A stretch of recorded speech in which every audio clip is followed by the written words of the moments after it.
నమస్కారం, ఈటీవీ భారత్ కు స్వాగతం. మీరు చూస్తున్నారు న్యూస్ టైం. రాష్ట్ర వ్యాప్తంగా ఘనంగా అంబేద్కర్ జయంతి ఉత్సవాలు. గవర్నర్ రాధాకృష్ణ, సీఎం రేవంత్ సహా ప్రముఖుల నివాళులు. అంబేద్కర్ ను ఆదర్శంగా తీసుకోవాలని యువతకు సూచన. సంకల్ప పత్ర పేరుతో బీజేపీ మేనిఫెస్టో విడుదల. 2047 వికసిత భారత్ థీమ్తో 14 అంశాలతో మేనిఫెస్టో. దేశ ప్రగతి, యువత, మహిళలు, పేదలు, రైతులే ఎజెండాగా రూపకల్పన. బీజేపీ మేనిఫెస్టోపై స్పందించిన సీఎం రేవంత్ రెడ్డి. సంకల్ప పత్ర కాలం చెల్లిన చెక్కులాంటిదని ఎద్దేవా. రాహుల్ నేతృత్వంలోని కాంగ్రెస్ ప్రజల కష్టాలు తీరుస్తుందని ధీమా.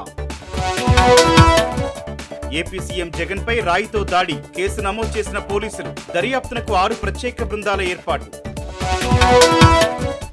ఇందిరాభవన్లో మంత్రి పొన్నం ప్రభాకర్ నిరసన దీక్ష. 10 ఏళ్ల బీజేపీ పాలనలో రాష్ట్రానికి చేసిన అన్యాయం, వైఫల్యాలపై దీక్ష. పాల్గొన్న ఎమ్మెల్యేలు ఆది శ్రీనివాస్, సత్యనారాయణ.